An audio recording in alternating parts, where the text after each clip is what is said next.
Ray-Ho.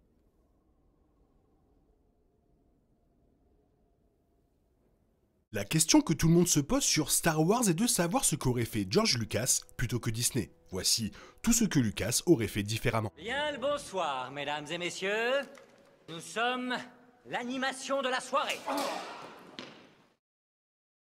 La postlogie reste très controversée dans la franchise, beaucoup l'apercevant encore comme les pires films Star Wars. En fait, les films et les séries Star Wars ont continué à être en proie d'intenses réactions négatives depuis cette fameuse postlogie, de nombreux fans étant toujours mécontents de l'acquisition de la franchise par Disney.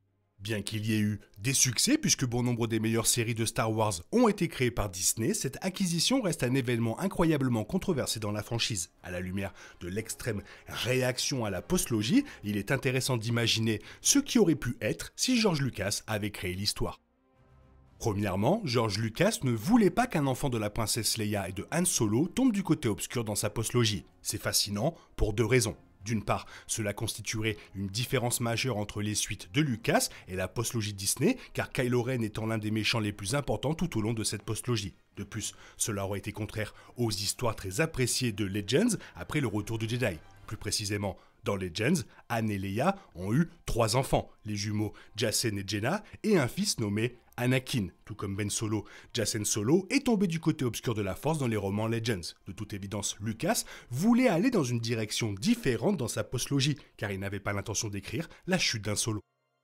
L'un des aspects des plans de la postlogie Lucas que le public semble le plus déçu d'avoir manqué était le retour de Dark Maul en tant que site principal. Dark Maul est devenu de plus en plus populaire au fil des années, ce qui a été prouvé à maintes reprises lors de ses différents retours dans Star Wars. Après que The Clone Wars ait confirmé que Maul avait survécu en étant coupé en deux dans la menace fantôme, Maul est revenu dans Star Wars Rebels et a même fait une apparition dans Solo. Cependant, Lucas avait des projets beaucoup plus ambitieux pour Maul, car il aurait été le maître Sith et le principal méchant de sa postlogie. Cela se serait révélé très intéressant, car cela aurait été un personnage de retour plutôt qu'un tout nouveau méchant. Toutefois, cela aurait sans aucun doute été beaucoup plus populaire que le retour, choquant et assez déroutant, de Palpatine dans l'ascension de Skywalker. La postlogie Lucas aurait évité l'une des plus grandes plaintes concernant la postlogie. Plus précisément, les suites ont été fortement critiquées pour avoir répété de nombreux scénarios de la trilogie originale, Un Nouvel Espoir en particulier. Cela était particulièrement évident dans Le Réveil de la Force, qui révélait que le Premier Ordre répétait presque exactement la structure de l'Empire, depuis l'utilisation de Stormtroopers jusqu'à la présence de 2 utilisateurs de la Force du côté obscur à la barre, en passant par une super arme. C'était effectivement une étoile de la mort, mais bon, beaucoup plus grand. Toutefois, la postlogie de Lucas n'aurait pas recyclé les points de l'intrigue de la trilogie originale. George Lucas souhaitait plutôt que ses suites se concentrent sur la criminalité et non sur un autre régime oppressif. Fait intéressant, ce concept et Dark Maul ont tous deux été teasés dans Solo, car le film se concentrait sur les chefs du crime en tant que principaux méchants. Malheureusement, il n'est pas clair si ces histoires seront un jour explorées davantage. Cela semble bien sûr peu probable maintenant. L'un des concepts les plus excitants des plans de la postlogie Lucas était le rôle qu'aurait assumé Leia Organa. Plus précisément, Lucas a même envisagé de faire de Leia la chancelière suprême de la Nouvelle République, ce qui aurait été une grosse mise à jour pour le personnage. Lucas dit également depuis longtemps qu'il voulait que la saga comporte 3 parties, le père, le fils et la fille. Et de toute évidence, Lucas voulait que les suites soient autour de Leia, enfin, pour ainsi dire. Cela aurait certainement été un changement par rapport à ce qu'on a vu. Oui, Leia a joué un rôle important dans les suites, mais son rôle était très similaire à celui qu'elle avait dans la trilogie originale. En fait, ce n'est qu'à partir de l'ascension de Skywalker que son personnage a endossé un nouveau rôle, celui de maître Jedi de Rey. Mais à ce moment-là, il était trop tard. Après le décès tragique de Carrie Fisher, il n'avait pas grand-chose à faire avec le personnage de Leia, ce qui a conduit de manière décevante à une mort rapide pour Leia, RIP.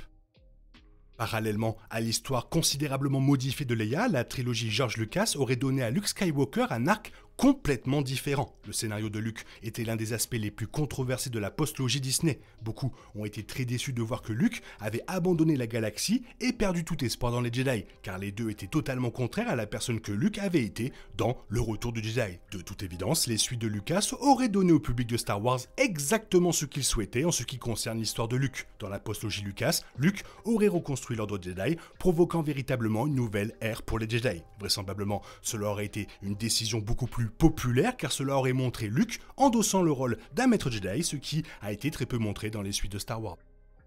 Dans la revanche des Sith, il semblait que très peu de Jedi avaient survécu à l'Ordre 66 à part Obi-Wan Kenobi et le Maître Yoda. Cependant, depuis la sortie de ce film, Star Wars a révélé de nombreux autres survivants de l'Ordre 66, de Kanan Jarrus à Grogu, et bien sûr il y en a énormément. Pourtant, George Lucas avait l'intention de révéler que de nombreux autres Jedi avaient bien survécu à l'Ordre 66. Plus précisément, la postlogie Lucas aurait confirmé que 50 à 100 Jedi avaient bien survécu à l'Ordre 66. Ceci, en combinaison avec les plans de Lucas pour que Luke reconstruise l'Ordre Jedi, suggère que la trilogie de Lucas aurait vu les Jedi restaurés à quelque chose près comme la gloire d'entendre des Jedi. Encore une fois, cela aurait sans aucun doute été beaucoup plus populaire que le traitement des Jedi dans la postlogie qui a fait exactement tout le contraire. Le titre « Les derniers Jedi » le montre clairement.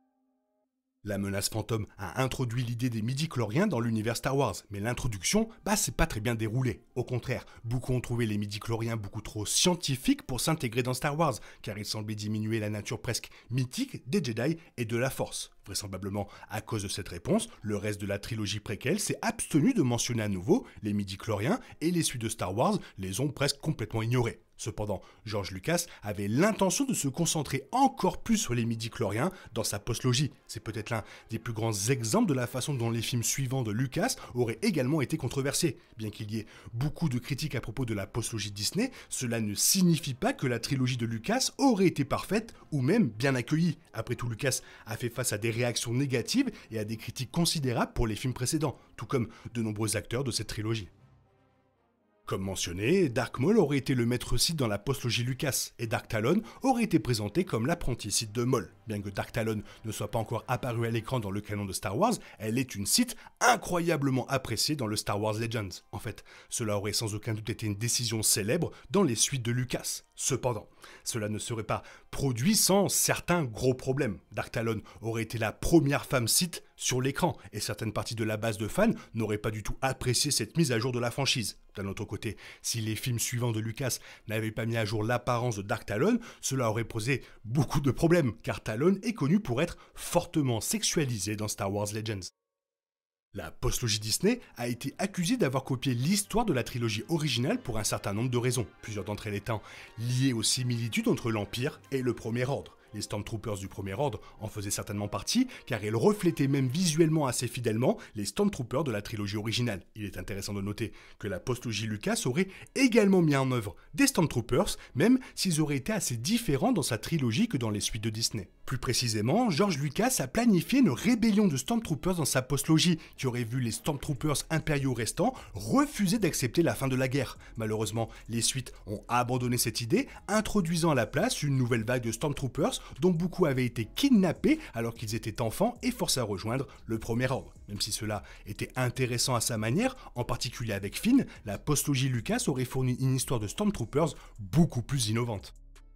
George Lucas prévoyait également d'introduire les fantômes de Force Sith, ce qui se serait révélé vraiment intéressant. Les fantômes de Force font partie de Star Wars depuis la trilogie originale, mais dans le canon, il n'y a eu jusqu'à présent que des fantômes de Force Jedi. En fait, dans le canon de Star Wars, la capacité de devenir un fantôme de Force semble être exclusivement un pouvoir réservé à ceux du côté lumineux de la Force. Mais George Lucas aurait incorporé les fantômes de la Force Sith dans sa trilogie de suite, peut-être même avec l'idée de ramener Palpatine, bien que d'une manière très différente de celle de Disney. Bien sûr, Star Wars pourrait encore introduire cette idée à un moment donné, même si pour le moment, on est très loin du compte. De toute évidence, George Lucas avait des idées très différentes pour sa postlogie par rapport à ce que Disney a finalement fait, ce qui explique sans aucun doute en partie la raison pour laquelle les débats se poursuivent quant à savoir quelle trilogie aurait été la meilleure. Et donc du coup, tu me vois venir, toi, qu'est-ce que tu aurais préféré? Fais-le moi savoir dans la zone commentaire, sinon il est temps pour toi de reprendre le cours normal de ta vie. On se retrouve bientôt pour une nouvelle vidéo. Bisous bisous, bye bye, que la force soit avec toi. Il est impossible de compter sur les autres de nos jours, on est obligé de tout faire soi-même. Je me trompe? Rien de grave, j'avais tout prévu. Où va le monde, je vous le demande.